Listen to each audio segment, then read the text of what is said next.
Sementara itu, Menteri Luar Negeri Retno Marsudi mengatakan Indonesia akan terus berkomitmen untuk membantu rakyat Afghanistan. Selain fokus pada masalah kemanusiaan, Indonesia juga akan meningkatkan kerjasama antar ulama dan pemberdayaan kaum perempuan. Dalam jumpa pers virtual pada hari Rabu, Menteri Luar Negeri Retno Marsudi menegaskan pemerintah Indonesia akan tetap mendukung rakyat Afghanistan demi kemanusiaan. Bantuan kemanusiaan untuk warga Afghanistan terus disalurkan sejak Januari 2022. Selain memfasilitasi kerjasama antar ulama, Indonesia juga meningkatkan kemampuan dan partisipasi kaum perempuan Afghanistan. Untuk membantu pendidikan bagi masyarakat Afghanistan, Indonesia telah berkolaborasi dengan Qatar melalui kesepakatan Letter of Intent tentang penyediaan bantuan kemanusiaan dan pembangunan. Komitmen Indonesia untuk terus membantu rakyat Afghanistan tidak pernah surut. Setelah pengambil alihan kekuasaan oleh Taliban, demi kemanusiaan, Indonesia telah mengirimkan bantuan berupa bahan pangan dan nutrisi sebesar 65 ton pada 9 Januari 2022. Selain fokus pada masalah kemanusiaan, Indonesia juga memfokuskan kerjasama pada dialog antar ulama serta hak-hak perempuan. Dalam pertemuan ulama Indonesia juga membawakan isu pendidikan bagi perempuan. Teman-teman, untuk mendukung pendidikan bagi semua, Indonesia telah menawarkan beasiswa pendidikan dan capacity building bagi rakyat Afghanistan termasuk kaum perempuan. Sementara itu, Presiden Joko Widodo dalam waktu dekat akan bertemu dengan Presiden Ukraina Volodymyr Zelensky di Kiev dan Presiden Vladimir Putin di Moskow. Kunjungan dilakukan usai Jokowi menghadiri KTT G7 di Elmau, Jerman.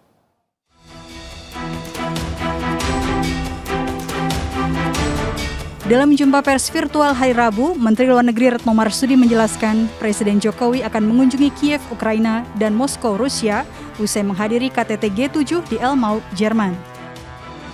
Presiden dijadwalkan untuk mengadakan pertemuan dengan Presiden Ukraina Volodymyr Zelensky dan Presiden Rusia Vladimir Putin.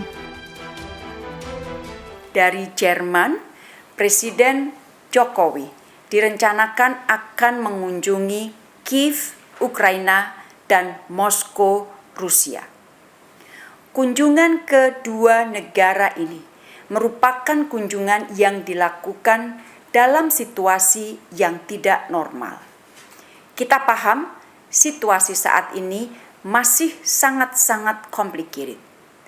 Dunia juga paham mengenai kompleksitas masalah yang ada. Meskipun situasinya sulit dan masalahnya kompleks, sebagai Presiden G20 dan salah satu anggota Champion Group dari Global Crisis Response Group yang dibentuk Sekjen PBB, Presiden Jokowi memilih untuk mencoba berkontribusi, tidak memilih untuk diam.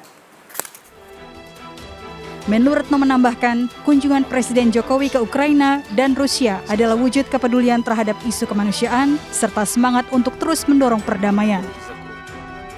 Sebelumnya, Presiden akan memenuhi undangan Jerman selaku Ketua G7 untuk menghadiri KTT G7 yang akan berlangsung di Elmau, Jerman pada 26 hingga 27 Juni 2022.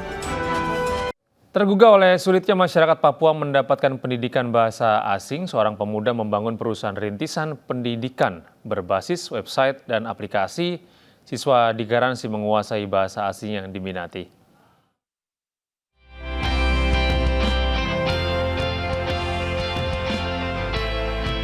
Sigit Arifianto membangun sebuah startup pendidikan bernama lister.co.id untuk membantu masyarakat kalangan bawah dan masyarakat Papua mendapat pendidikan bahasa asing berkualitas. Lister yang pada mulanya hanya komunitas belajar mengajar, kini telah merambah dunia bisnis dan menjadi salah satu startup yang potensial dan sudah memiliki 6.000 siswa dengan 500 orang pengajar. Berbasis website dan aplikasi, siswa yang hendak belajar bahasa asing mempunyai waktu lebih fleksibel. Lister juga memberi garansi siswa dapat menguasai bahasa asing yang diminati. Kita akhirnya sweep ke bisnis pendidikan, sehingga kita bisa memberikan layanan yang lebih profesional dan para siswa pun lebih berkomitmen karena ada uang yang mereka bayar. Dan hasilnya benar, setelah kita berubah ke bisnis pendidikan, pencapaian siswa itu sangat signifikan. Bahkan kita berani garansi siswanya untuk mencapai skor. Nah, itu alasan kita sweep ke bisnis pendidikan sampai sekarang. Di tengah badai rontoknya sejumlah startup yang dibangun oleh anak muda, Lister percaya diri menatap dunia startup lantaran mempunyai pengaturan pengeluaran serta profit yang jelas. Tidak hanya itu, Lister baru-baru ini juga mendapatkan suntikan dana dari investor yang berbasis di luar negeri. Dari Jakarta, Muhammad Ardi, Septian Bayu, iNews melaporkan.